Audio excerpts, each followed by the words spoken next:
Hello and welcome everybody to another episode of Pod Strickland. I'm your host Shwin Poo, in this episode 575. I am joined as always by my co-host Stacy, that is at Stacy Patton 89 on Twitter. Stacy, how are you doing on this Tuesday afternoon? A warm Tuesday afternoon, nonetheless. It's less warm for me. I'm back on the West Coast, and I think you guys are 70 degrees, and it's like 40s. It is sunny, but we got hail yesterday, so I think the bad weather's just following me. It's tough. I'm going to be in Chicago over the weekend, so the weather's not going to be great there, which I'm not looking forward to. But I will get to go see Michigan play basketball for the first time in, I don't know, fucking 13 years or something, so that's good. We're not here to talk about that. We are here to talk about the New York Knicks, who continue a little bit of a up and down stretch here. In Los Angeles, they dropped a back-to-back after one of their best ones of the season. We're going to talk about all of that. Before we do that, I do have to let you know, this is your twice-weekly reminder that Strickland has a Patreon, which you can find at patreon.com/Strickland. We are truly appreciative for any support you're able to give. $6 tier gives you access to full episodes of the Friday podcast that I do with Prez. You also get access to the Strickland Discord, where you can chat with other fans and the site staff. The $9 tier gets you access to even more pods like Strictly NFL, where, you guessed it, you can hear about the NFL. It's great. Constantine hosts that one. Those are great places to start if you're interested. And if enough people sign up for the Patreon, I can stop reading these ads, which should be a selling point to each and every one of you. Also, thank you to our sponsor, FanDuel. FanDuel's you covered for all of your sports betting needs. In-game bets, props, parlays, you name it, they've got it. And with the NCAA tournament right around the corner, they've got a lot more than just that. So be on the lookout for all that from FanDuel. Okay, the Knicks, they absolutely mollywopped the Nuggets on Friday. That was a 142-103 beatdown. That was extended garbage time in the fourth quarter. They basically ran them out of the gym between the second, third, and start of the fourth quarter. So that was awesome. They followed that up with a less than inspiring effort against the Lakers on Sunday. That was a 3:30 tip-off time. That's 12:30 Pacific. That was also the day of daylight savings. I think, whatever. I'm not trying to make an excuse for them, but, you give them some grace, whatever. Maybe they partied too hard in LA the night before. It's a long season. Let them blow some steam. And then last night they dropped a game to the Clippers, which I wouldn't call disheartening, but was sloppy. So look, they've completed now what was a hell week. They have gone through the most arduous remaining part of their schedule. They still have some tough matchups coming in that they have to face down the road, but the schedule does lighten up here, and the Knicks need to take advantage of that, capitalize on it, because they are now tied in the loss column with the Cavs, and they're firmly behind the Celtics, who are sitting pretty in the second seed for now. So, I don't know how much seeding matters to them. I tend to not be as concerned about it as other people, but they're, again, they do have the tiebreak over the Cavs, needs to be said, but they're only a half game up on them. So if they are worried about getting the 3 seed and they want to avoid, Detroit or something in the second round, then yeah, you should get the 3 seed. So I don't know. I guess we can just start with last night's game against the Clippers, and we could probably just do the LA thing in general. The Lakers game was just kind of, it was weird to me. I didn't watch it live. I only watched it on a replay. I thought the Lakers did a lot of interesting things defensively. They switched a ton. I thought they were really good and smart about how they were flooding the floor on Brunson. He did not see the floor that well. He had 7 turnovers in that game. He had a miserable game until the fourth quarter, really.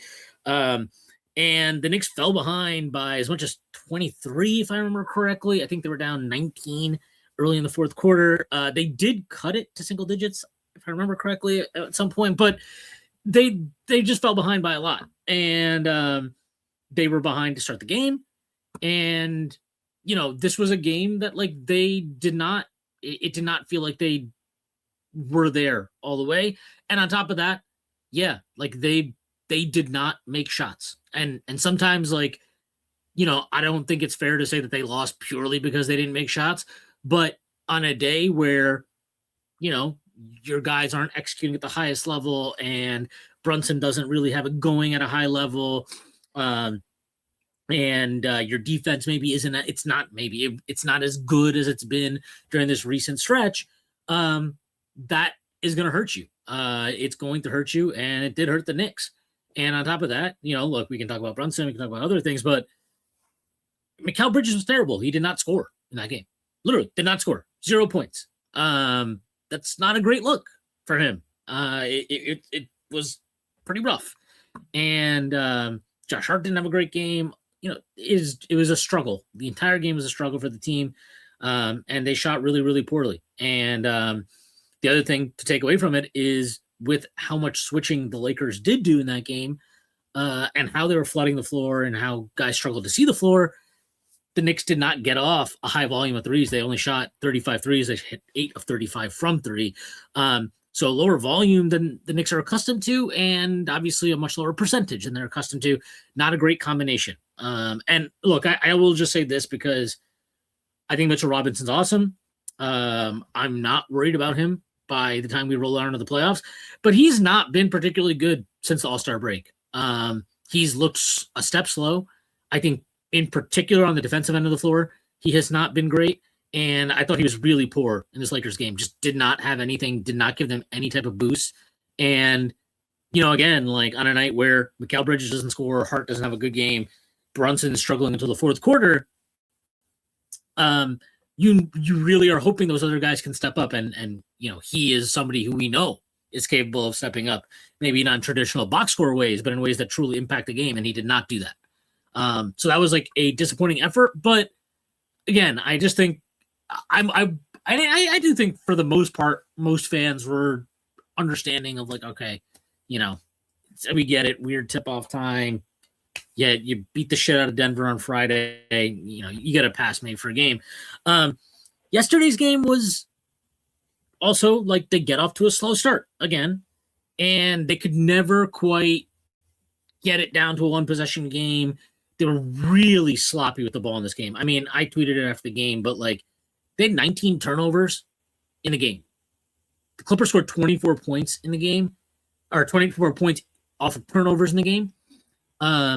Before it got to like real extended garbage time stuff where the Knicks were just playing foul games.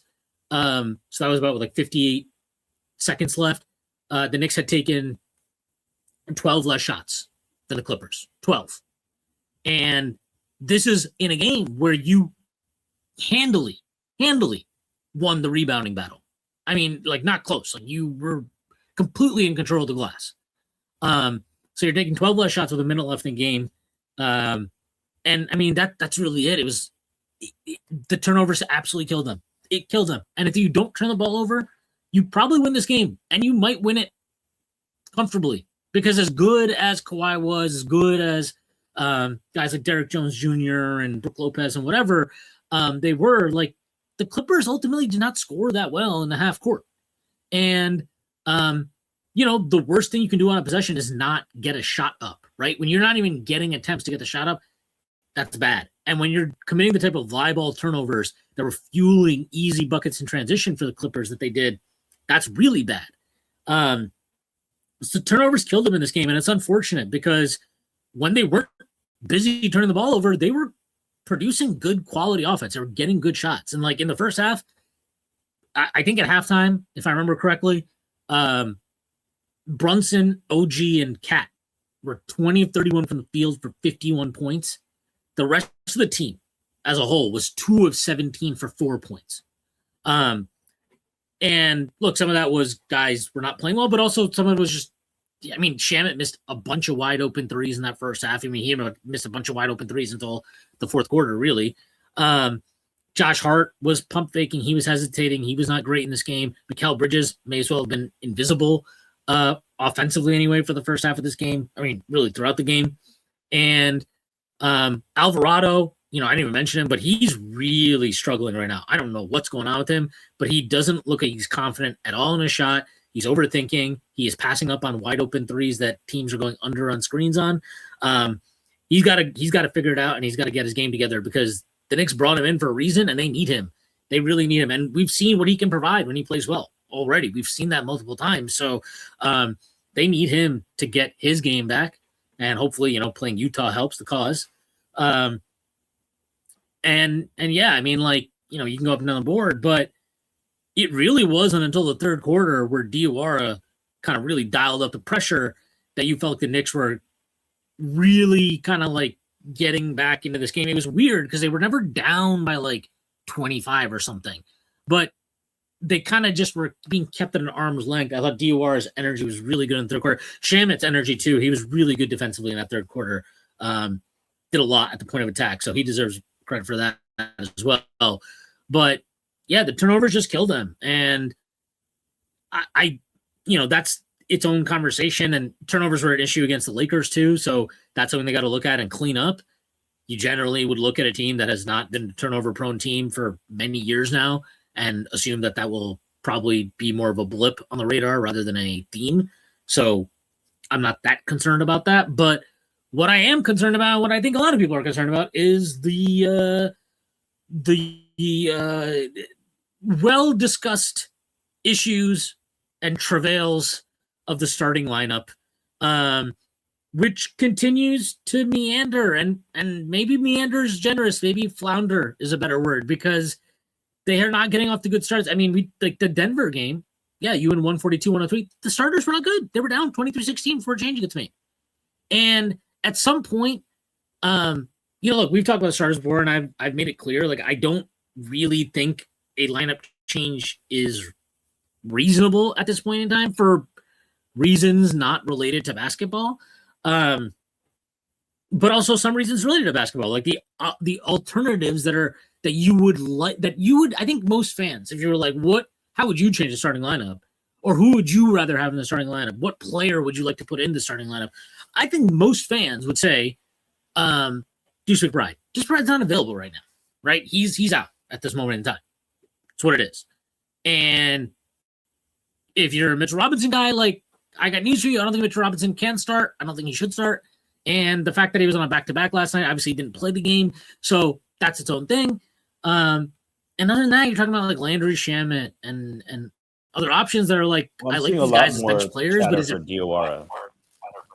But they're not. Yeah, I've seen Diawara too, and I'm I get it, but at the same time, and I think it's easy to be if you've earned it, you just got to do what's best for the team. It's all right, well, you be the one to go tell Josh Hart or Mikal Bridges or whoever you're coming out of the starting lineup and we're going to put Muhammad Diawara in instead. I just think that's a tough conversation to have. And at the end of the day, it is what it is. We can talk about what should the starting lineup change be. Well, it's not changing right now. It hasn't changed since the start of last year, barring a brief stretch at the start of the season when, they gave Mitchell Robinson a chance to start. And I think it's safe to say this. There are two things I take away from this. One is that if you were the front office after last year and you felt actually the team is really good, the coach didn't do enough with it, we want to see this team with a different coach, that's all well and good, and that's fine. I think that I agreed with that decision. But if the starting lineup just doesn't work, then it doesn't work. And if you don't have the results that you're hoping for this season, and I'm not talking about regular season wins, I am talking about the owner of the team has come out and said he expects to be in the finals this year, right? I think that's ultimately, it's hard not to expect, it's hard to not assume that's the goal for the organization, given that you fired Tom Thibodeau after losing in 6 games in the Eastern Conference Finals, right? At that point, you're telling me you think this is a finals caliber team, and that's where they should have been last season. And looking at all that, it's very, very simple to me. We can sit here and talk about the starting lineup and what should change and should it change and how do you manage the rotations. Very simple. If you do not get to the finals this year, there is absolutely zero world at this point that I think any of us should expect this team to come back intact. I think significant roster changes have to be made at that point because you have coddled and cajoled and catered to this group. You have made the coaching change. You've done all these wonderful things, and you've kept that starting group intact, right? These are your starters. Okay, there are starters. Well, let's see it. Like, at some point, it's very, like, the proof is in the pudding. And the evidence is the evidence. The data is the data. If these guys don't get it done this year, and again, I mean this very seriously, and by getting it done, I mean you've got to go to the finals, and you have to play a competitive series there. If you go to the finals and you get absolutely fucking spanked by, like, OKC or something, that still isn't good enough. But the point is, if you're catering to this group this much, a certain level of results have to come along with that. And if they don't come along with that, then, yeah, it's time to make a significant roster change and not just changes on the sidelines or changes, to the bench slots from the 9th guy to the 15th guy. We're talking about real changes to main pieces in your rotations, maybe guys that have been here for a while. And I don't know that that's debatable, and I think it's rather inescapable at this point for this organization, at least as far as, what your expectations for this team should be, the standards they should be held to, and how you adjust if those standards aren't met. I do want to push you on this a little bit because I think it sounds like your stance is Deuce would be a meaningful difference in the starting lineup, but the other options are not great. So in the playoffs, maybe if they still won't start Deuce, then that would be, less than ideal, or that would, I would understand your scenario there. But it's interesting to me that it's like you're saying, well, on the one hand, we don't really know what the best lineup is. It could be that these 4 guys just don't play that well together, and there's no fifth that changes some of those things, which, by the way, could also precipitate large roster changes. Or that there's ego issues, and if you can't get past that to do what's best for the team, then you need to make a trade. I'm not saying you can't reconcile those views, but I'm curious which one you think it is. Like, do you think it is more that we just can't start a lineup that can blow teams out of the water because of politics, or do you think that this core 4 are just not a great fit, or if you want to expand on that a little bit? Well, one, I don't know that just starting Deuce immediately makes you an awesome team. I have theories. I have what are these? I have elements of a plan. I thought you were going to say, well, he has my curiosity, but maybe I don't know if he'll have my attention. So. No, I think there's actually no way to say with utmost confidence this thing will work. And I think that's where so much of the conversation got to last year, because it was so evident that the starting lineup was not good, and that and in spite of that, there was this unwillingness to try different lineups, even in games, right? Mix up your rotation, explore the depths of your depth chart. And that was really frustrating. And it led, and I'm guilty of it too, right? Of just these like very, like, oh my God, like bench Josh Hart and put in Deuce McBride, bench Josh Hart and whatever, it's just like these very 1-for-1 type things. And one thing I do appreciate that Mike Brown has done is, despite the fact that he has stuck with the starting lineup, obviously, for a while, I mean, basically all year, he has been a lot more willing to adapt in games. He has closed with a lot of different lineups. He's benched, again, I did a little thread on this yesterday, but like, he's closed games without Josh Hart. He's closed games without Mikal Bridges. He's closed games without Karl Anthony Towns. Like, he's tried a lot of different things that Tom Thibodeau never did. Just didn't do it last year, really. And he's been more willing to mix and match over the course of games and try different combinations, right? We talked about, you mentioned DOR. Like, I'm pretty confident DOR would have never seen the floor last year for Tibbs, or sorry, this year if Tibbs was still the coach. So I think that's like you see the benefit of what it can mean to just give a player a chance. And I bring all that up to say that at least we have that. But as far as like, do I know or what do I think? I don't know. Like, yeah, I would like to start Deuce. If you ask me gun to my head, who would I like? What would my starting five be? And this is just like, I don't even know if this is realistic because again, I do think like internal politics are real, managing human beings and egos and all those things are real. But like, I feel very confident that Brunson, Deuce McBride, Josh Hart, OG Anunoby, and Karl Anthony Towns is probably your best lineup. I feel confident about that. I could be wrong. I might be dead wrong about that. Again, I'm open to that. I don't want to be the first time I've been dead wrong about something, but I suspect that lineup would be very good.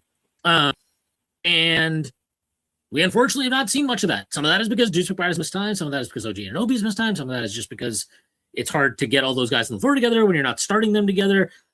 There's all kinds of reasons why we haven't seen it, but that is what it is. So I don't know. I don't know.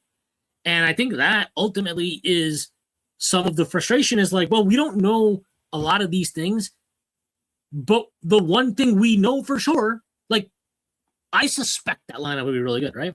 And we saw a glimpse of, I think it was like 200 minutes of Deuce in place of OG in the starting lineup because OG was out injured, and that lineup was fucking awesome. Like, they were kicking ass. So that's another lineup where it's like, I don't know, maybe that's the best starting lineup. Am I going to be able to sell OG Anunoby on coming off the bench? The guy's moody as it is. I don't know how you're going to sell that on that one. And obviously, I think OG is. We should be clear, right? I think a lot of this chatter has been, it assumes Hart is the fifth guy, and teams are, leaving him open and putting a center on him, but really having the center stay in the paint. But I think there's a lot of data that you brought up that suggests that Deuce, Hart, and Brunson together is just, you need to have that. And that Mikal and OG, they work together in center lineups. I think when they play with DOR, I actually like that a lot. But there are some fundamental, when you have both of them on the floor together, there are some, floor balance issues and lack of creation. So, I think we should be clear that, the best five-man lineup, it could be that it's not just Hart having a center on him. It could be other things that maybe Mikal or OG is not the best guy for the lineup. So, sorry, go ahead. Yeah, that's where, like, again, we don't have big samples of any of this stuff other than the starting lineup. That's why this conversation, I think, is, I don't even know if it's frustrating is the right word, but it's like, there's so many assumptions being made. And to me, it's not clear. It's not clear who if we're not talking about a hierarchy and we're just saying, what is our best five? I don't think that answer is clear. And that's okay. Like, it's okay for that to not be clear. It just makes it more frustrating, I think, that over the course now of basically 2 seasons at this point, we haven't seen enough experimentation, or not experimentation is probably the wrong word, but we haven't seen some of the combos that we just want to see more of that we're hypothesizing about, right?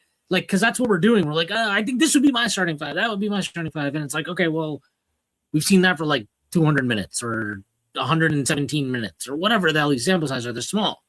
And that's where it's difficult.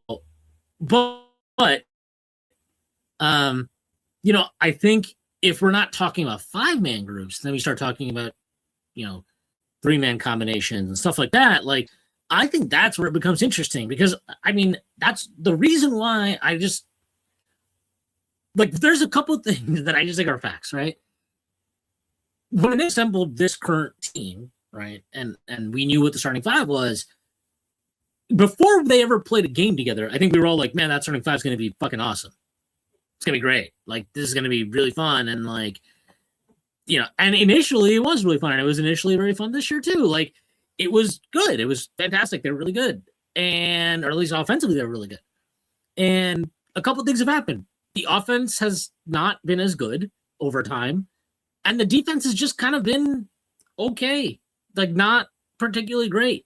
And it's a pretty blah lineup. I think they have like a plus 1.9 net. I think they're like plus 3.1 net for this season, or at least they were going into last night's game. And then when you look at their, numbers against teams that are like top 10 in defensive rating, it's bad. It's bad. And that's all. A lot of that's been documented by various people like Shax and other people that do good work online and analysis. A lot of that's because, teams put a 5 on Josh Hart and he's roaming, and then Cat has a wing on him, and you're not getting the advantages that you should theoretically be getting out of Cat at the 5. How do you manage all of that, and how do you make sense of it? I think it's difficult. I also think it's and that's why I do feel like, yes, I get it. I get why when you see that, it's so easy to be like, see, Josh Hart's the problem. Get him out of the lineup. Everything is fixed. I gotta say, I don't know that that's true. Again, like the best lineup we saw start this year had Josh Hart in it with Cat at the 5, and they were blowing teams out. Now maybe their competition wasn't the best, and that's why. Okay, maybe. Again, maybe. But we have 3 years worth of data with Josh Hart and Deuce McBride and Jalen Brunson, including regular season and playoffs, and a lot of that they got with a 5 whose name is Isaiah Hartenstein or even Mitchell Robinson, who are not stretch 5s. And they've been great. Like, there's no other way to put it. They've been great. They have like a plus, I'll look it up because I tweeted it, but they have like a plus 9 net rating, including regular season and playoffs over the last 3 years. So this is a lineup that has been excellent. So this is from Data Baller. That group has played 1,195 minutes over the last 3 years, regular season and playoffs. They have a plus 11.3 net rating. That's quite good. And if you kind of use their padded function, which normalizes it and normalizes the data, they'd still come out at a plus 9.1. So, like, this lineup is just very good for whatever reason. And they've played a lot of minutes with 5s that are not stretch 5s. Like, I don't know. I don't know why that group is good. And I don't know why I think everybody is kind of guessing why is the starting 5 so bad? And the easy thing to point to is Josh Hart. And I understand why, because it's the most noticeable thing on your fucking screen. Oh, look, the center is defending Hart, but not really. And they're just leaving him wide open and they're funneling possessions to him. And like, it's not unfair. It's not like I get it. I've done it. I've come to that same conclusion. I do think there's something to be said against the best teams, consistently leaving him open, funneling possessions to him. Like, yeah, that is a problem. But then I also see him, like, even last night, right? Josh Hart, he's pretty much miserable the whole game, especially in the groups of the minutes with the starters. And then he comes back into the 4th, and Mikal Bridges isn't on the floor with anymore. And all of a sudden, like, that lineup looks fine. And I want to be clear, like, I'm not even necessarily blaming Mikal Bridges for that. I just think something about those 5 guys together. I don't know what it is. I have theories about it, but those 5 guys together are not good. And I think why they are not good extends beyond, well, teams can defend Josh Hart by ignoring him or putting him, sticking their 5 on him defensively. I don't think it's that simple. I really don't. I think that, all 5 of those guys, when they get the ball, they want to get inside. They want to go into the paint. And there are so many possessions that end up with the paint clogged. And then there's nowhere clean to spray the ball. And you have guys that are, like, these are not high volume sniper type players, right? They're not quick. Oh, as soon as I get the ball, I'm getting a shot. Like, I was watching OKC last night, and Jared McCain was playing with SGA, and you could see like how quick his trigger is, how willing he is to shoot the ball, and that is exactly why I think Deuce always played well with these guys, because he is a guy who stays spaced out on the floor, right? He has basically no interest in going to the rim. He gets up a high volume of 3s, and that makes a big difference. I think it changes your floor balance. I think it gives you, obviously, just better natural spacing, but it gives you another player, or at least one player in that group who needs to be honored out there consistently and is just generally not gumming things up inside the arc. And I just feel like that's really the biggest problem with that group, because the offense of that group is just it's middling at best. It's like okay, and that's kind of crazy because every other lineup with them, with that they can combination they put out there is basically superior to it offensively. It shouldn't be that way, and the fact that it is, you have a lineup where would you say any of those guys gets maximized or looks the best, like the best version of themselves in that lineup? I don't, and ultimately, like that's the reality we live in. I've kind of reconciled myself with it because it's not going to change. I don't think, not right now anyway. Maybe in the playoffs, it's possible, but not right now.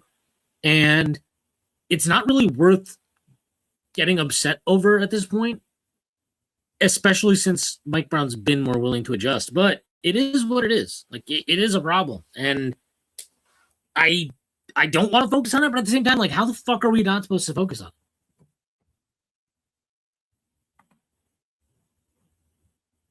Yeah, I mean, it's also. Good. I would say the one player who does have the kind of trigger that you need to make like you said, right, not having quick trigger and all that. Brunson does have that. I think he can get volume up.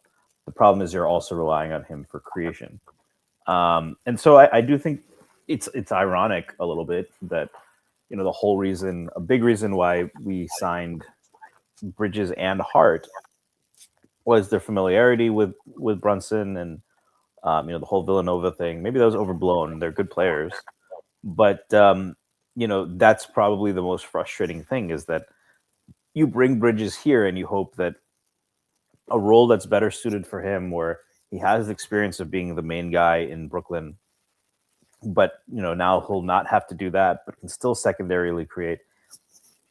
To be fair, early in the season, I think they did a better job of it.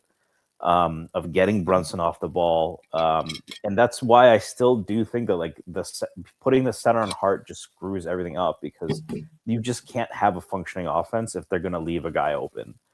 There's other lineups unless you can beat one-on-one matchups or create other ways to do that. And so far they haven't found anything consistent against the top defenses. So I think the reasoning for Deuce makes sense. I think ideally you would have Derek White top 5 to 10 player by advanced analytics, or at least a really good player. So that's not a very helpful suggestion. I think you'd ideally want someone who can space the floor and needs to close out, but can also help get Brunson off ball. That's why, we've been here before, right? Last year, even after one or two good games, we were talking about Pacome Dadier. Me and you were both talking about Huck Porty this offseason. But yeah, I'm super fascinated with how Diawara develops, because that to me could unlock that group where you have a second creator next to Brunson. Creator is a strong word, but somebody who could handle in the half court and you can get Brunson off ball and find him and operate as Draymond type hub, if not maybe as effective. And then so you're more dynamic that way, right? That to me, like long term, is the ideal solution. But right, if they can't make, I think this has been finals or bust. So I'd said before, they have to make significant trades. I said blow it up. I wouldn't say that anymore. But if they lose to Detroit. But I would say really any of the other three, if they don't make the finals and they're fully healthy, something ain't working, because the sum is not as good as the parts. Because on talent, this team should be able to beat, I think, anyone in the East. And I think you'd agree with that, right? On talent, there's no team, like maybe, I can't say Boston because we beat them last year. Beat Cleveland in the playoffs 2 years ago, and Harden's better than Garland, but and so whether that's because of the personalities, like whether that's because of the core four just don't fit as well as given the investment, and investments that, by the way, are now going to have more opportunity costs, right? You're going to have to pay Diawara. I don't think we're at risk of losing him, but you probably have to pay him. What is it? The MLE we can pay him, or Diawara? It's like 240% of the vet min, right? Something like that. I gotta be honest. I think people gotta stop worrying about their shit. He's not getting paid like that. It's just not going to happen. He'll get a contract. It'll be fine. I'm not worried about it. Anyway, go ahead.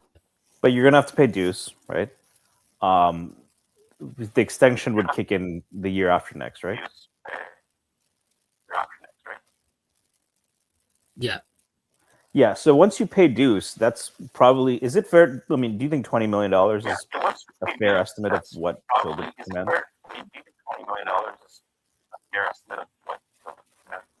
I do not think Deuce O'Brien is getting $20 million.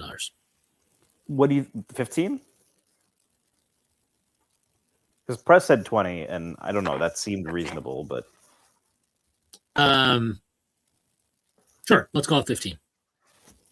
so that's a whole lot of money in 6 players, right? Because the starting 5 has all been paid out, plus Deuce. I would imagine Mitchell Robinson would be walking at that point. But so you're replacing Mitch's contract with Deuce for a team that now seems to be hitting a wall and doesn't seem to be bigger than its parts. Having said all that, though, I do think the last thing I'll say, I've been talking for a while, we're not getting the most out of those 4 guys, but also we had those 4 guys. And last year, I think Cat in many ways is playing better than last year. He's doing a better job as a facilitator. I think his impact and his on offense, like last year, he had probably the best counting stats and efficiency of his career. This year, I think the impact is actually greater, even though he's not shooting the ball as well, even though he's struggling to get to the line and generate the same amount of scoring volume. They're using him in ways, and he's a lot in reading the floor and playing in ways that make everybody else dangerous. I don't want to use the word disappointment, though, but if this is the version of Brunson we're going to get, then none of this really matters. And I don't say that, and that's a rebuttal to both sides of people who are like, you know, it's a rebuttal because I believe and I've seen that this guy is good enough to take a team to the championship. That's how he's played in the regular season and the playoffs the last couple of years. It's been difficult to say that about him for a while. I think the process has improved, but it's still bumpy. I think it was the last 2 games. I think the Lakers did some things that messed them up a little bit, and he just wasn't seeing the floor well against the Clippers. But on the other hand, on previous games, really has emphasized playmaking, getting off ball, moving, quick trigger, quick decisions. And I've enjoyed that. But he's also missing shots. And I think it's fine to say that his track record is really long. He should be making more shots. And they have a few players that are not shooting. I mean, he's shooting, not that well right now. Cat is well below his averages. So that's your top 2 players. And maybe things will just revert to the mean and everything will be fine. But the reality is, like, I don't think Becky Hammond was right. I don't think it's because he's short. But Brunson does need to be the guy we saw. And otherwise, like, none of this even matters. I'm not worried about Brunson. I don't feel like he's... If anything, I would rather... I actually think I'm a bit encouraged by what I'm seeing from him lately. Well, last night was pretty bad. I had to watch the replay myself. Full disclosure, I had my own game which I lost and looked old and washed in. But I mean, last night I didn't like the process. I thought it was against the Lakers. I kind of got it because of the different defenses they were throwing at him. But last night it always kind of a step back. Yeah, I don't agree actually at all. I think if guys make shots, we're talking about this differently. I cannot put the starting lineup failure at this point on him or any one person. I don't know what there is to say. Like, he threw a pass to OG yesterday who wasn't paying attention, stepped out of bounds. Like, I don't know what I'm supposed to do with that. I thought he scored well, and I think they needed him to score well because nobody fucking else was scoring. It was just him, and it was like, the first half was literally just him, Cat, and OG. And I don't even think OG played well. I don't even want to sit here and give him credit, but like, everybody else might as well just not done anything that half because they didn't do anything else that half. It's not like anybody was having some standout defensive performance either. I think they needed him to score, and I'm fine with him looking to score the way he did yesterday. The starting lineup stuff, again, I don't know what to do with it. It is what it is. Like, I think we're trying to I think everybody wants to figure out like who's the one guy what's the one thing we can fix? And I don't think there's a fix to it. I just think it is what it is. Those 5 guys, for whatever reason, not very good together.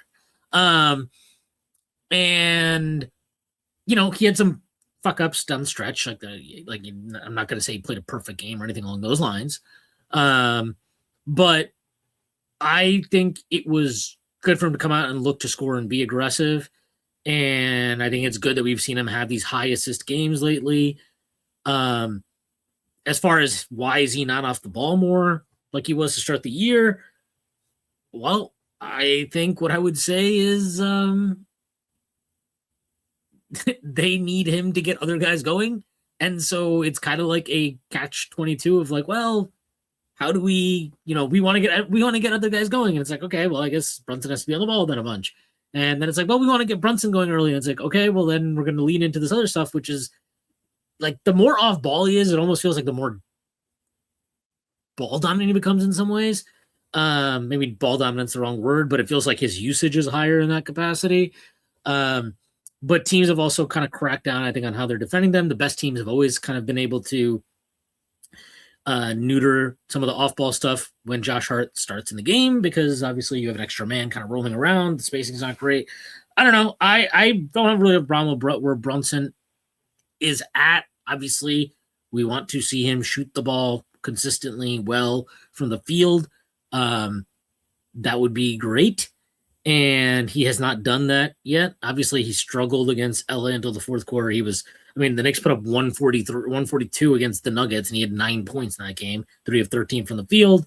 The shooting has not been at his best right now, but there's still plenty of season left, and I am ultimately not that concerned about it. I also wonder if there's an element of like, he has been trying much harder on defense for the past couple months now. And I do wonder if there's a toll that you have to pay for that on the other end of the floor, and if it affects you on the other end of the floor. I've also seen some numbers on his on his shooting before and after he rolled his ankle against the Kings, something to consider. But I thought yesterday was a step in the right direction for him in terms of scoring the basketball.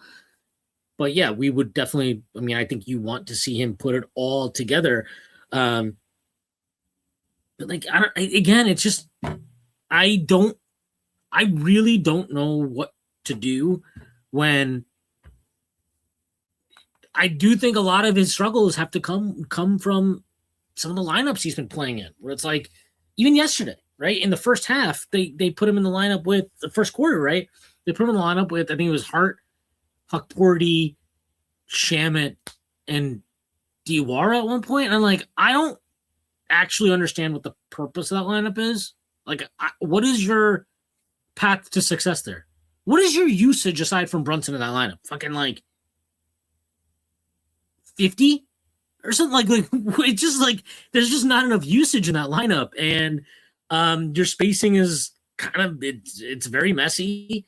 And I just feel like he's played a lot of these weirdo lineups like that over the last few weeks, which have not helped him. I agree with you that like we should expect more. I've said as much on here previously, but it's hard for me. We need to expect him or hold him. Your favorite word. I'm not saying we need to hold him accountable or something like that. What I'm saying is, whatever the reasons are, right? We do need him to be the Brunson that we know. The best version of that. We need the playmaking and the adaptations he's made. Might not be fully on him. This isn't meant for me to be like, I'm calling out Jalen Brunson.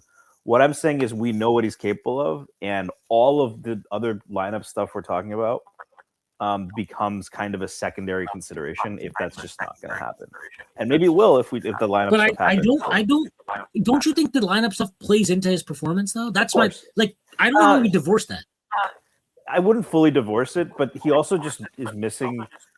I've talked about this a bunch, right? There's usually the first part of the season where he's this kind of Brunson, where he's able to generate shots for himself, has excellent footwork, but is like a very, very good scorer. And then usually around January, February, that's where the switch turns on, where like he gets that turnaround fadeaway midi. He's not missing. He's in the 16 feet or below, and you're not way in his face with a long guy pause. He's not missing. He's getting to the rim. The 3-point shot is whatever. Like, he's not an elite 3-point shooter, but generally on aggregate, that hasn't been much worse. But that's what's interesting to me is that, like, a lot of those shots, and he misses those really tough, the Brunson type stuff that really makes him look amazing. Usually he doesn't elevate to that until January, February. But we still haven't seen it yet this season. So, I think we probably will. I'm with you. And the lineup does, if you're just rushed and everything and worried about guys, even when you don't have a guy coming at you, you're feeling more bodies. You can't completely divorce it, but there's also things that feel independent of the lineups that I don't want to say concerning, but you're just going to need him to hit those shots in the playoffs. I'm not talking about threes or contested threes. I'm talking about the bailout shots, the things that he's done in the past where he's dropping 40, not that he has to drop 40, 45 in the playoffs anymore every game, but the kind of shots he made that even against good defenses, you just couldn't stop him.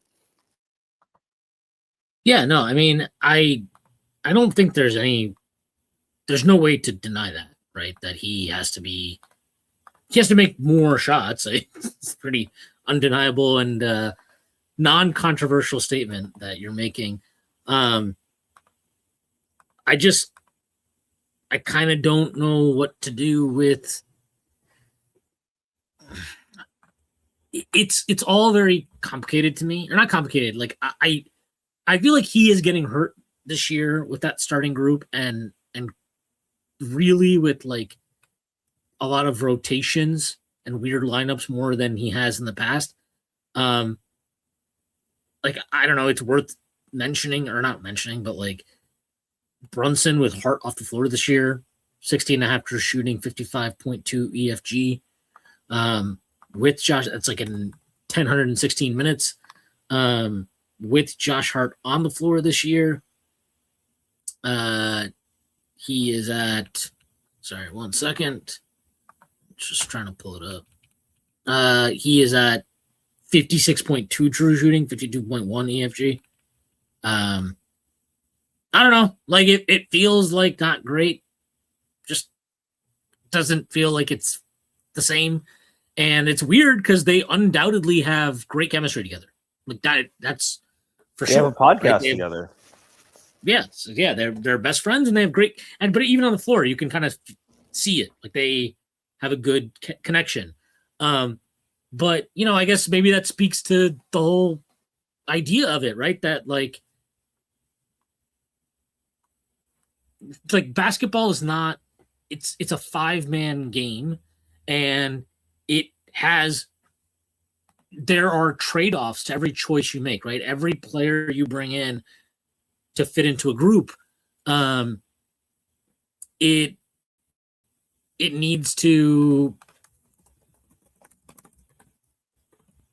fit together. And without that, I don't know. Again, like but here it is. Like we're doing the same thing, right? We're doing exactly what this is a Josh Hart thing, but like, is it a Josh Hart thing? I don't know. Like, I don't know. I maybe you're right. Maybe you are right. That like, no, it's actually, it's not. It's just Brunson has to make more shots. But I just, it's really hard for me to figure out what's what because I really do feel like that starting lineup stuff is ingrained in our head and it influences the way we perceive everything else. I mean, like, I'll give you another example. Okay. Here's Jalen Brunson. He has played 598 minutes this season with Mikal Bridges off the floor. 57.2 EFG, 62.7 true shooting, 32.1 usage. Right? Like, so is it a Mikal Bridges thing? Like, I don't know, because I watched the end of the game yesterday and I'm like, well, the Knicks looked a lot better in that fourth quarter when it was, for what are the stats purely when he plays with So is it a Mikal Bridges thing? Like, I don't know. I don't know if you have it easily open. I can look it up too. With Deuce, how much of it is it a Deuce McBride thing? Because he does. He may Oh, not no, be I can so look it much up that right now. those guys are bad next to him, but Deuce is just that good, right? So with Deuce, he is at 54.8 AFG, 59.6 true shooting. His usage drops down with Deuce too, funny enough. But yeah, like he's above 30 when Hart or McCall are off the floor. He's at 29.3 with Deuce on the floor. With McBride off the floor, his effective field goal percentage is 53.5, 53, and then 57.5. So like, yeah, like I mean, and the Deuce thing is kind of inarguable because we've now just seen it for a long time. Like if I go back, so this is since the start of the 23-24 season. Okay, so Brunson with McBride on the floor is, I mean, again, I think we know for sure that it's going to be a decent sample here, but oh wow, that's weird. Okay, so this is just with Deuce on the floor, right? This is 2,261 minutes, 55.1 EFG, 59.7 true shooting. He's on 34 usage. These are just regular season minutes, I believe. No, it's regular season and postseason. And the team scores at 125.5 per 100 possessions. I think is that something you might be interested in, Stacy? They have 113.9 defensive rating in those minutes. Like again, I don't know what to make of all that. Like there's so many things that you can point to and be like, well, it's this thing. And what if you take out this person and you take out that person? I don't know. But again, it just comes back to the one fucking thing I think we can state for a fact. I don't feel this is controversial, is at best that the starting five that we have dedicated 2 years to at this point, they are at best what? And they're okay. Right? Like they're okay. They're fine. They're cool. And the annual AAV is what? Over $200 million? 250? Something like that, yeah. Oh, yeah, 225, something like that. So that's tough. And that's going to lead to some interesting questions this offseason. I mean, what do you do with Mitchell Robinson is a big question. And there's an argument, right? If McCall and Hart have some issues fitting in with Brunson, your best player, and you mentioned it before, Mitchell Robinson is not innocent in all of this either. And starting him isn't an option because he can't play more than 20 minutes a game. And even if you had a third big, to get a third big that would make that worthwhile is, that's going to cost too, right? But, if McCall and Hart are not that, do you kind of trade McCall for lesser contracts and then maybe consolidate on some of the bench guys, right? Shamet, Alvarado, there's going to be some interesting questions. The other thing, so I do want to, here's one thing. I'll just say this because I think it was worth saying. And I'll look it up on Data Baller in a second too. But since the start of last season, right? So basically since this construct of the team has been created. So forget the 23-24 season, this construct of the team, right? Deuce, Brunson, Hart, Towns have played 432 minutes together. Those four guys. In those 432 minutes, Jalen Brunson, 62 effective field goal percentage, 66 true shooting on 30 usage. I mean, those are Steph Curry prime numbers, right? That's. I mean, potentially none of it. It's not sustainable, right? He's shooting 44.3% from three. Okay, so obviously, I mean, hopefully not. Maybe he just does shoot that well. Those maybe guys. He turns into Steph Curry with that lineup. Yeah, but he's scoring at a very, very high clip, and the team scores 132.5 per 100 possessions with that lineup, and they're 111.2 defensive rating with that lineup. Like, this is my point. Like, I don't know. what does that mean? Like, does it mean that Bridges is the problem or OG is the problem or whatever? I don't know. But again, like, you kind of think about it in your head and forget the size of Deuce McBride and the size of Jalen Brunson. Just think about it in your head. And like, it kind of makes sense, right? It's like, okay, the do everything fucking star ball handler, great, right? You have the stretch 5 guy who can obviously, spread out the defense and do all kinds of wonderful things offensively. Great. Josh Hart. Okay, now you're in a lineup where Deuce doesn't need the ball that much. He doesn't need a lot of touches, right? He's a pretty simple player in that way. And so Josh Hart has a little bit more latitude to kind of, when he gets on the ball, like there's a little bit more space for him to operate and a little bit more latitude for him to operate with.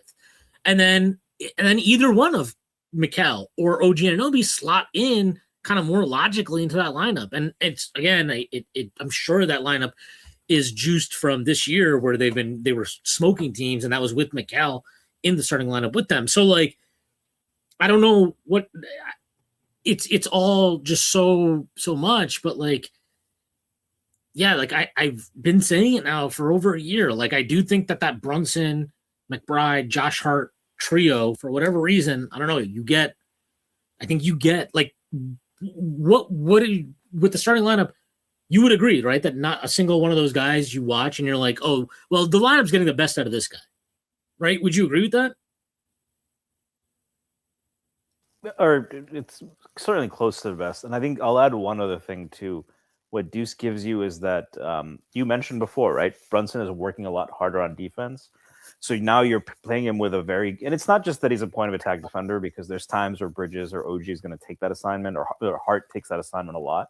But McBride is so good at screen navigation. I think he can blow those actions up more frequently, and it makes everyone's lives more easier, because instead of having to cover and to hedge and scramble, now you're kind of like, we saw this with Bridges, right? When they were, that's Oklahoma City and San Antonio, when they were pushing the ball towards the side, Bridges and OG were just, they were just licking their chops, and they were more energized because they're like, I'm not just covering for someone else. I'm getting out. I'm going to get the ball. I'm going to throw it on a dunk in transition. I mean, they had a ton of those against Oklahoma City and San Antonio, which were notably not there. And that's another thing I want to talk about next. But I'd say, yeah, you're getting the best out of them. That's the other thing I'd add. It's that Deuce just blowing things up at the point of attack, not just staying with guys, right? But just making it tough for them to get into actions, not putting the other defenders in conflict, probably leaves them a little fresher too. You don't have to work as hard. Yeah, I think that's certainly fair. But yeah, I don't know. It's an interesting conversation, because ultimately, if the Knicks come up short of what their expectations are, which is make the finals, I think at minimum, and probably be very competitive in a final series, you have to make changes to the roster, and I don't know where you start from. And then it becomes harder to make those decisions, right? Because you are operating a bit with incomplete information here, and you have all these different things that you have to weigh. Like you mentioned, DOR's contract, like that's probably the fucking sixth most important thing for them this offseason. You got okay, Josh Hart's up for an extension. Are you gonna give him an extension? I don't know.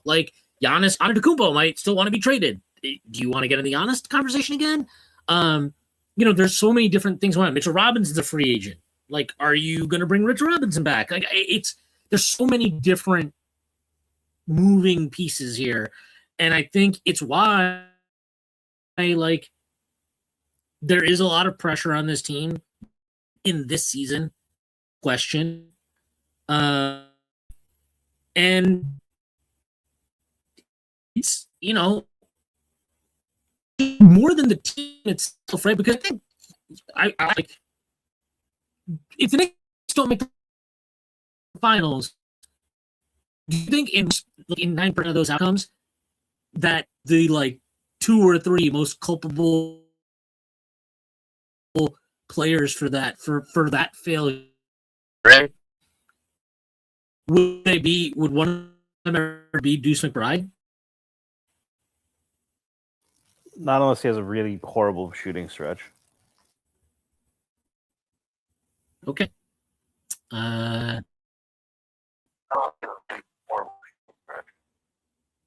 Yeah. Okay. And then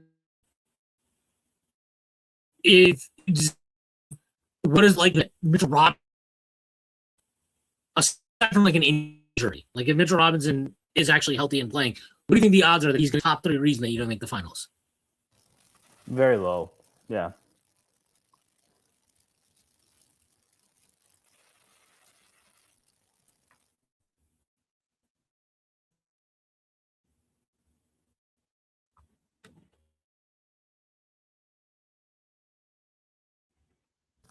So let's just, for argument's sake, let's say the Knicks don't make the finals. Is there like a world where you think one of the top 3 most culpable players would be Deuce McBride? It still says paused, by the way, on my side. It's okay. No, I don't think Deuce McBride would be. He would have to have a really bad shooting stretch. Even then, he's impactful. Like it's not even like even Dante DiVincenzo in the playoffs. We remember that Game 7, but for most of that Philly series, he was not good. I think that because he wasn't shooting the ball well, his defensive shortcomings showed up. Maybe if you play Detroit and Deuce is like, he can't, obviously, you're not going to put him on Cunningham. Maybe there's where his impact is muted, but he wouldn't be the reason he lost. Right. Do you think there's a world where Mitchell Robinson is one of the top 3 most culpable guys for why you didn't make the finals? No. Because I think that's also like a little bit of a, like the failure modes for Mitch are he's just getting cooked on defense, or not even Hacker Shack didn't even really work, and I don't think that's going to swing a series. But if like let's say just he was gassed on defense, he's getting kept off the glass, he would just play less. So like he wouldn't be the reason.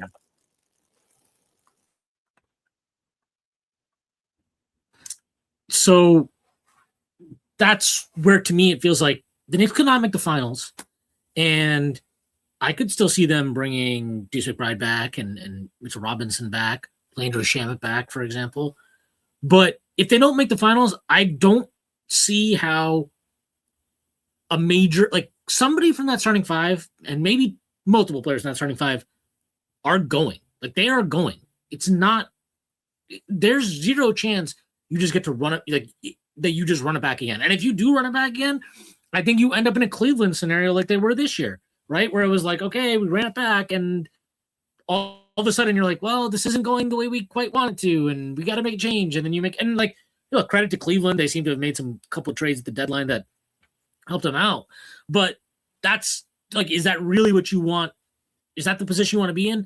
To have to make changes in season? Or is, I think this front office has shown that they prefer to make significant moves prior to the start of the season rather than in season. So, I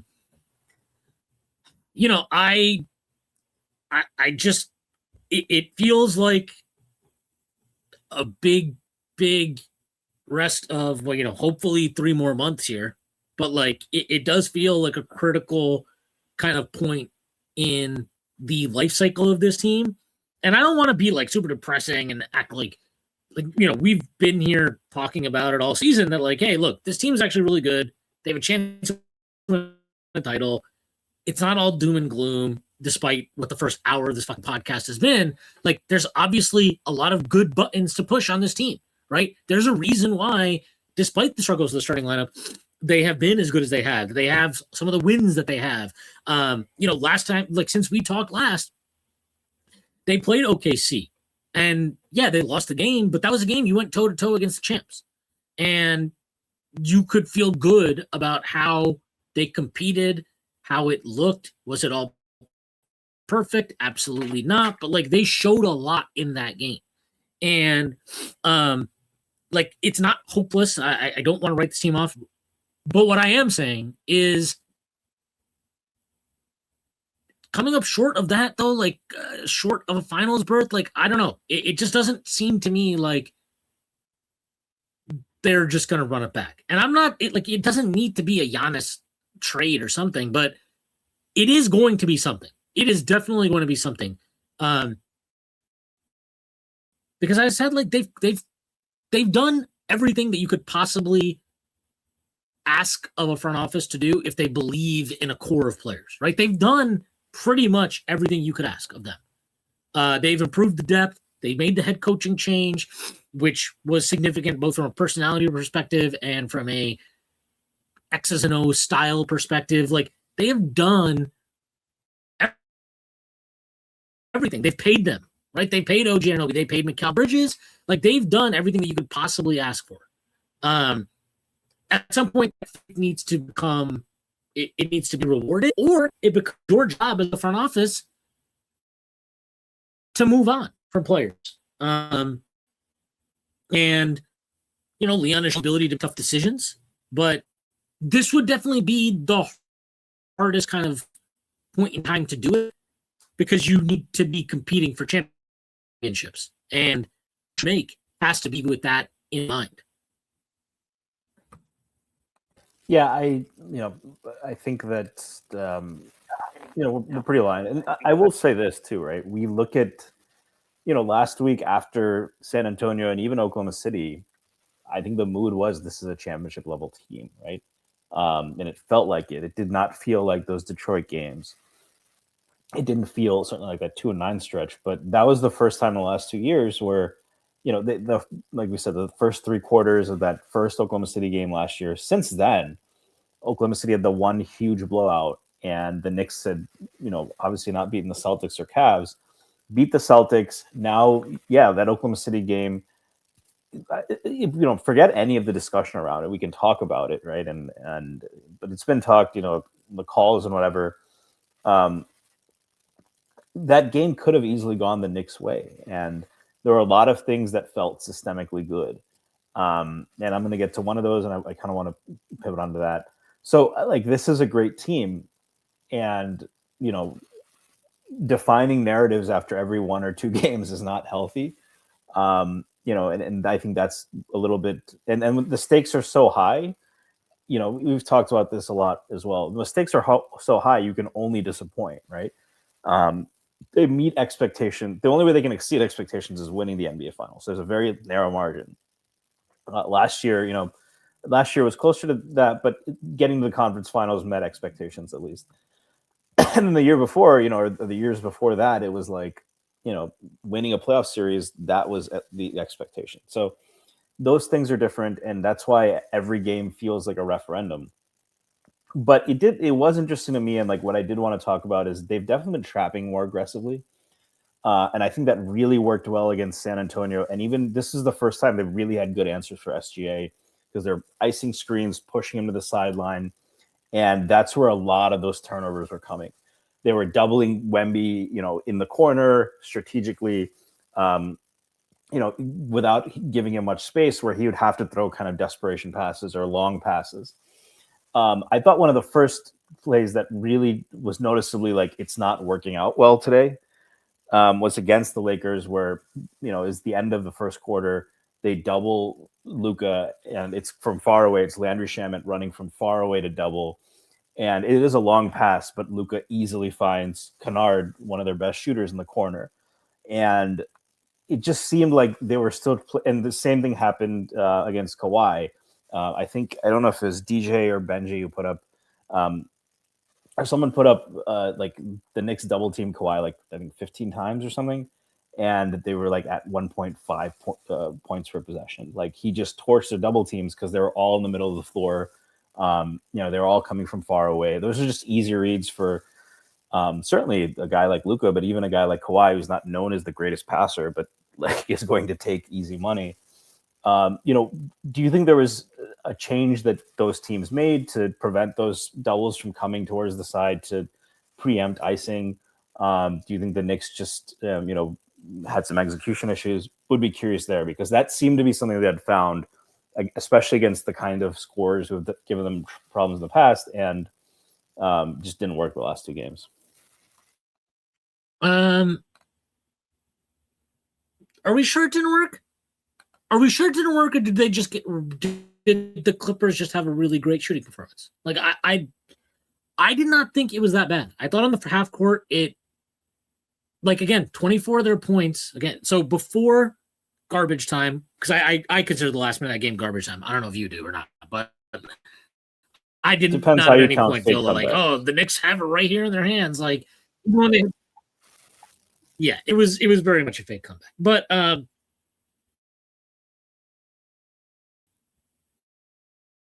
they give 121 in the first, whatever, with like under 1 minute left. 4 of those points come from turnovers. What that calculates out to in terms of, like, you know, does it look like they're half rough? I don't know. In the half court, if they had 24 points off, and they had a 121, they put up 121 points that point, or at least not a dominant. You gave up threes to Derrick Jones Jr. Like, I know he shot well from 3 this year. I gotta think you live with that, or you be an okay strategy. You know, like playing off of Derrick Jones Jr., playing off of Chris Dunn, Darren Brook Lopez to be a guy to beat you from downtown. All that stuff seems okay to me. Even Matton's not like a high volume 3-point shooter or a particularly great one. He made a couple. He had 2 threes that literally rattled around the rim and then dropped. But the execution was not consistent. It was definitely choppy at times. And they were just not hitting the details that you need to be hitting, or that you want to be hitting consistently. No, I think it's an okay strategy against the Clippers to do what they did. The Clippers are not a great passing team. They shoot well 3, don't shoot high volume 3. So, you know, you can junk up the possession. They hesitate a little bit on one. Have quick trigger shooters, so you can stun recover. I think it was an okay strategy, but they were not, and it was not. They just didn't feel like they were all the way there. But I didn't come away from either of those games feeling like defensively they were bad. I did not think the Knicks were bad defensively last night. I think they were bad defensively against the Lakers. I think sometimes you make bets on defense and you burn on those bets. And, you know, you put last night, and even though the Clippers shot great from 3, and all of these things they did, and fantastic yesterday, I thought, and the Knicks defense wasn't sharp as it's been, and, you know, they didn't get any scoring from their bench until like the second half. All of that, if you just don't turn the, you probably win the game. And I think it's a little bit of a mistake to part. Was it great? No. Can it be better? Absolutely. Do they need to be better if they're going to blitz teams and trap players up high up the floor in terms of their recoveries and understanding, you know, kind of how the rotations work, who you ultimately are okay with leaving open, where you want to funnel the ball to? I think it's an interesting strategy to try the did. Luka, taller ball handlers, Kawhi, ball handler. Like, they were trapping Kawhi, they weren't trapping Darius Garland, right? So I wonder if there's something strategic to you're preparing for playing a Luka Doncic, or sorry, not a Luka Doncic, a Jason Tatum in an Eastern Conference series, a James Harden in an Eastern Conference series, a Cunningham Eastern Conference series. These are coverages you might need to throw at them, and be prepared to execute. And obviously, they're not there yet, but it could be done with the mind, with an eye on what's lying ahead for you. Because ultimately, if you want to make the conference finals and a finals, you're very likely to see some of those players, right? I mean, forget these are coverages that you maybe need to execute. And like I'm not saying you only throw those at tall ball handlers. We see teams do this in Brunson all the time too. But I am saying I did find it interesting because of Harden and Cade, those two guys, like if they're completely shredding you in your traditional pick and roll coverages, and kind of force other guys to make plays. So I thought it was interesting, and it felt a little purposeful.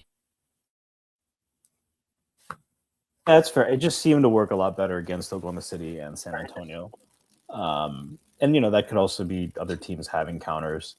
But, this is still, if you look at the net ratings, I don't know what they are after yesterday, but they were briefly top 5 in both offensive and defensive rating. And I think before the season, you had said, I think they finished 13th or 12th last year. That's the range that's the low end of the range they need to be in. I think when Denver won it, they were first in offense, 15th in defense. They're kind of beating that benchmark pretty well. So even though the record maybe, right now they're on pace for 51 wins again. But it's hard to win 60 games. That's why it was so impressive when Cleveland did it last year. When teams actually do that, it is a sign of greatness. But in terms of the fancy stats, the Knicks just look the part of a contender. I mean, that's tough to deny at this point. And they have the wins to back it up. Like you were saying that make it a competitive series in the finals. Well, if we end up facing San Antonio or Denver in the finals, I would expect a win. If we face Oklahoma City, then but it's not a slam dunk that Oklahoma City gets there. And we've been in that position before too, where, last year, Tibbs got fired. Maybe if they lose to Cleveland, it doesn't happen, right? And 2 years before that, if the Knicks lost to Milwaukee in the second round, we wouldn't have been as disappointed. But they lost to a Miami team that was the 8th seed. That I still feel like the Knicks were the better team. But this team does seem to look like on paper for sure, not just how they've played on paper, and they have the wins. They're meeting the benchmarks for balance on both sides to be a contender. And certainly the ones I think that you set before the year. Yeah, I think the Knicks are a contender, but I mean, we've talked about this previously. Like, they're a contender to me. I also think they're very interestingly constructed, and their fine-tuning feels like it needs to be very much in place for them to be the best versions of themselves. And I think, I hate to go back to it, but I think ultimately why the combination of the starting lineup is so kind of contentious, because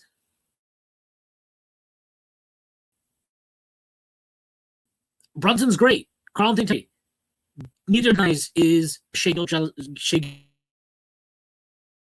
is the best version of Nikola Jokic, or whatever. You get the idea. Margin for error is lesser, and that angst is felt by fans, and I think it manifests in so many different ways with how we perceive the team, how we talk about the team, how we view it at various points. And I mean, they don't do themselves any favors either, where you're like, all right, you just fucking smoked Denver, and now we got to deal with these 2 back-to-back losses in LA. Not like the worst losses in the world, but you get the point where it's like, all right, can you guys just fucking get it together here and just be dominant for the next 2 weeks? Obviously, they've been good. You don't get to their record without being good, but the expectations are high. Like, what they were before the season, it was like be the 1 seed. The conference is wide open now because see none of that. Multiple teams that are very, very good and have a chance to go to the NBA Finals. But that all plays into, and that look, it is New York. It's the biggest market in the league, arguably the world. And the Knicks haven't won in 50 fucking years. Like, people want to see this team win, and they feel that this team has the talent to win, to compete. And so the expectations are what they are. I think they're justified. And I think they're warranted based on their, not just their kind of press clippings, but also based on their actual performances through the course of this season. But you know, it's a long way from now to June. And it is like there's a certain team that match with them better than others. We've seen how much this matters now in the modern NBA more so than it did in the past, right? Matchups and quite frankly, just injury luck. These are all like mega factors in how ultimately it all plays out. So, yeah, I mean, I agree with you. Like they're a contender, but it's, you know, it's just, I thought they were good last year, right? I mean, ultimately you beat the Celtics in the second round. Like at that point, you kind of have to.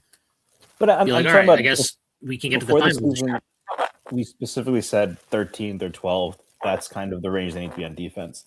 They've outperformed that significantly. So even though maybe the record is not exactly what you would hope for, and by the way, they do have the schedule opens up a bit, so they have some ability to mount some wins. But right now they're on pace for 51.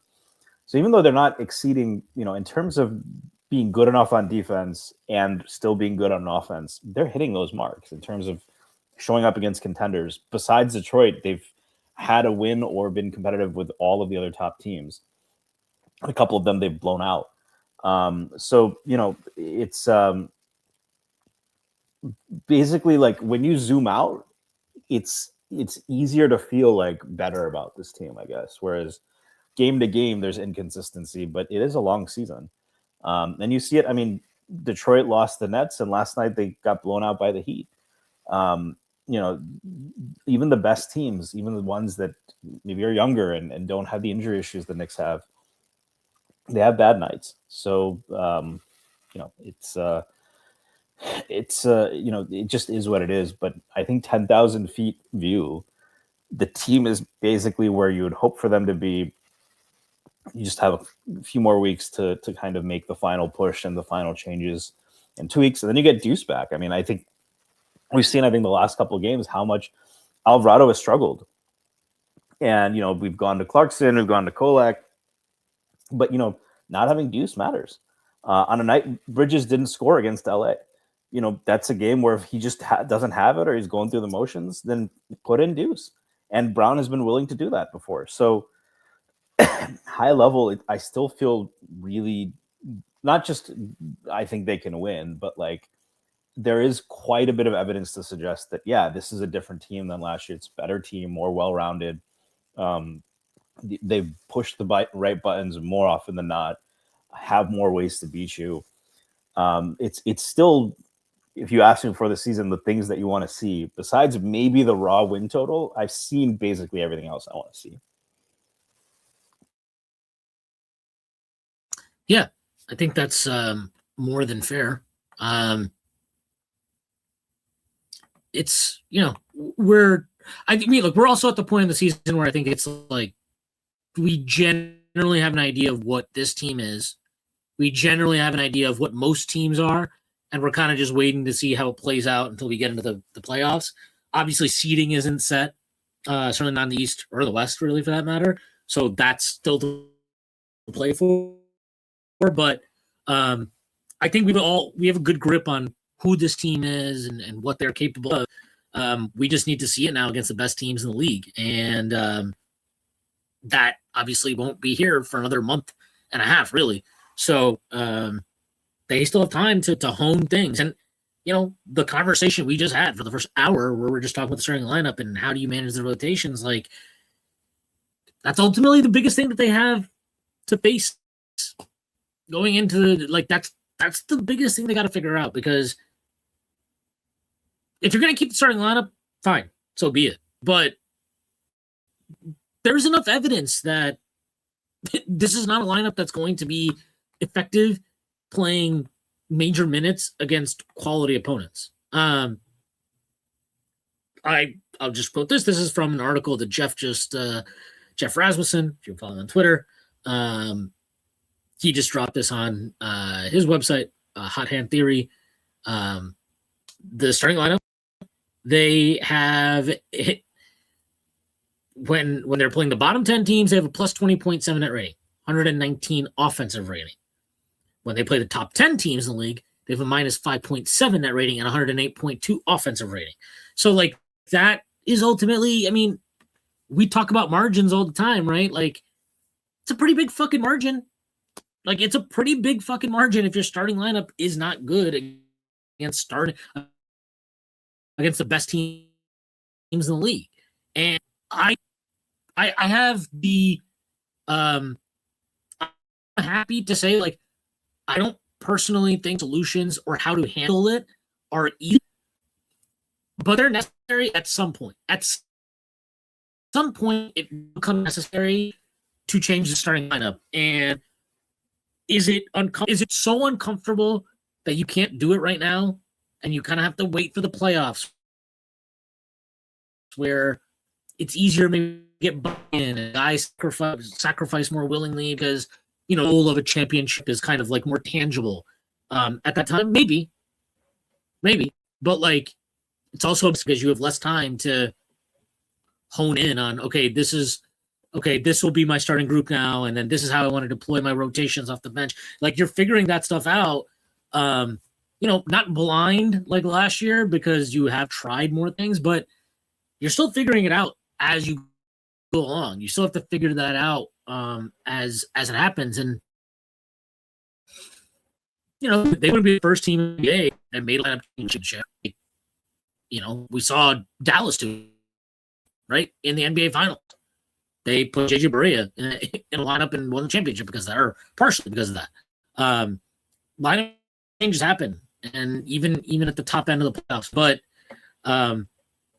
it feels kind of weird because we haven't seen them do it in the regular season. We feel like, I don't know. I guess what bugs me is, let's say it's a contentious decision, right? Hey, look, be a problem in the locker room. We bench Josh Hart, bench Mikal Bridges, or whatever. Is it a hard conversation to have to be like, we just want to look at something for a fucking week or 2 weeks or something? Like, is that really? I mean, I guess it is probably, because if you're a player, you're like, well, why do you need to take a look at it unless you think I'm a problem? And I guess ultimately, I mean, that's really what the issue is, right? Like, if it's going to be a contentious thing, it's going to be a contentious thing. So I don't know. It's tough. Like, I don't envy Mike Brown's job, but at the same time, like, that's what the money's for. Like, you knew what the job was when you took it. It's not like there was some big shock that occurred.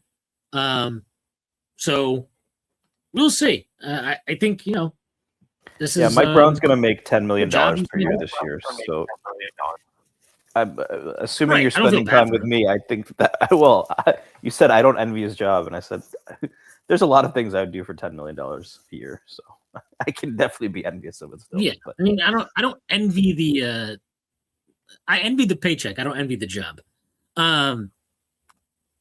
It's a tough situation, and look, I think as much as we can point the finger at Mike Brown, it needs to be said, like, the front office clearly has a say in this stuff.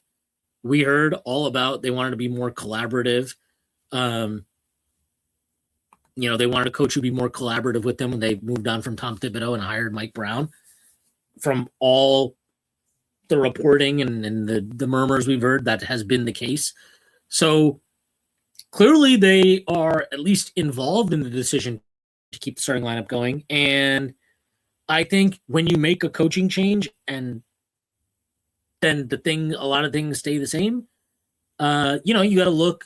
Like, I think the culpability at that point has to fall on the front office, right? It can't just be the coaching staff. The front office itself has to be under the microscope at that point. And I'm not saying, like, you fire them if they don't make the final or something, but the pressure should definitely be on them to make difficult calls at that point. And, I'm not saying firing Tom Thibodeau is easy, but it's easier to fire Tom Thibodeau, right, than to start trading players around and moving salaries and all those type of things. And that option is now gone. Like, you fired the coach. He's gone. He's not, like, you're not, I don't think you can go into James Dolan's office this summer and be like, oh, well, actually, the coach that we hired to replace the guy that we fired. Funny thing, we actually got to fire him now too. I don't think that conversation goes over well if James Dolan, if you're trying to pitch that one to James Dolan. I think the only conversation you can have after the season, if you come up short, is about moving the roster around. And, like, let's be real, the infamous eye of Sauron that is James Dolan's itchy trigger finger, that will be squarely focused on the front office for sure. Yeah, that's what we said after last year. That's what we were saying, that the case to fire Tibbs is, that's not Leon making him a scapegoat, because Leon's job was not in any danger last year. But that is a chance to say, we assembled this roster and we believe it's championship worthy, and it fell short of that last year. And on the straight results level, I can't be mad. A third-party observer, especially didn't watch that series, would say, look, Indiana was a really good team. That's the second year in a row they'd made the Eastern Conference Finals. And then they took Oklahoma City to 7. And Halliburton doesn't get hurt. Maybe you lost the NBA champions. There's not a whole lot of shame in that. But watching the series, there's definitely stuff that the Knicks left. It shows that. It also shows that even if Thibodeau is a great coach, I don't want to take away from Indiana's talent, but Carlisle was definitely a huge reason they got there. I think last year I would have said he was the best coach in the league. So it could be that, yeah, Tibbs is great, but you needed another level. We needed to try to find another level to match some of these guys. But we said, once that decision happens, then it's a referendum on Rose, and the roster is constructed. And by the way, that goes to personalities too. If the personalities are what's getting in the way of being able to make changes or optimize, that's part of it too. So you need to clean up your mess. Or if mess is maybe a strong word, but if there are things you can do to improve, you should do it. But this will be 2 years with the same roster, and if they can't break through that ceiling, and 2 years with this roster, but many of the guys have been here for longer, right? This is what Brunson's fourth year. So OG's third year, Hart's third year, Hart's fourth year actually. Didn't have the first complete year. Bridges second year. So these guys have been here a while. So after the season, if they can't break through, depends on, maybe Boston gets super hot. Maybe Detroit really is for real and goes all the way. Maybe Cleveland, Harden is the piece they were missing and they go all the way. There's context, and it depends on how we lose, right? Do we lose in 7 in a game where Boston shoots 8,000% from 3? Do we lose in 7 in a very closely contested series against Detroit, very physical, but just can't get over the hump in a couple of games? But you play that series 10 times, we win 5. Do we lose to Cleveland in a series they shoot hot or something like that? Their context matters, but it would be 2 years in a row where you didn't get through with the same roster. And the East should be, Indiana will be back next year, and maybe with a high pick. Or if they don't get the high pick, they got Zubats, which is a pretty good acquisition. We know they're good. Detroit, whatever you think of them, Detroit will be better next year because they're younger and they still have the flexibility to make a move. Who knows where Giannis ends up, but maybe that's on a contender that's, let's say he gets traded to Atlanta or something. Maybe that team matters, right? So, it would feel like if you're not making a move this year, you're going to be falling behind. And so that's kind of that. Those are the stakes, and it is what it is. I think they've shown enough to have belief that they're going to meet that bar, but there's obviously reasons for concern too. So we'll just have to see. Yeah, I agree with that. Okay, I think that's a good place to end this. The Knicks have a very, very favorable schedule coming up. They need to be handling business here. They have the Jazz tomorrow. They have the Pacers on Friday. They have the Warriors on Sunday. They have the Pacers again next Tuesday. They have the Nets next Friday, so they get a few days off there. I mean, tomorrow they play in Utah, then they travel to Indiana, and then they get back home for a nice little home stretch here. The Nets game on the road? It is on the road, but it's... That's a trick question. Sorry. Yeah. And then they get the Pelicans after they play the Wizards. And then, look, the schedule is not going to stay light forever. You play Hornets, Thunder, Rockets 3 games in a row after that. And then, again, it lightens up for a few games. But then you close with kind of a tricky stretch, right? They play the Hawks. They play the Hawks, they play the Celtics, they play the Raptors, they close the Hornets. These are not just going to be gimme games. They have some gimme games here coming up. It's time to capitalize. It's time to take care of business early in games. And it is time, really, for this starting lineup. Look, they've done well against these bottom dweller teams. So that's whatever. I expect them to have a nice stretch of games here. But you're going to start, again, I don't think the end of this schedule is actually that easy. And they're going to be tested again before the end of the season. And we'll have plenty to talk about, again, with that group. So we'll see where it all ends up. All right, Stacy, let me know where I can find you. And look, just a final mention, mostly because I, forgot to do it earlier. But over on FanDuel, the Knicks remain the 4th favorite in the East. They're at plus 450. Boston is a strong favorite now. They're plus 185. Cleveland up plus 280, and then Pistons and Knicks both at plus 450. I remain bullish on the Knicks. I remain bearish on the Celtics. I'm not moving off that. I don't care that they have won 2 in a row with Tatum back. I don't even care that much that Tatum is back. It helps their cause for sure. But I don't think they're an unbeatable team. I think that front court is whack, and I stand by that. And fuck Jaylen Brown. All right. Is there anything that you want to plug before we get out of here, Stacey? Yeah, I'll plug. Well, congratulations to Michigan basketball, 19-1 season, first ever in Big Ten history. Maybe future Knicks on the team. You might want to check them out. Shout out Jeremy Fears, the cleanest, most ethical player in the history of college basketball. Yeah, I nothing else to plug. I'll check out the great work at Strickland. We've been putting out a lot of great content. Oh, I will plug also actually a lot of the lineup stuff and the coverage and the strategy. I'm going to shout out Shax again. I think we shouted him last week, but he has a Substack. Shax.substack, I think is but check out Shax on Twitter and his Substack.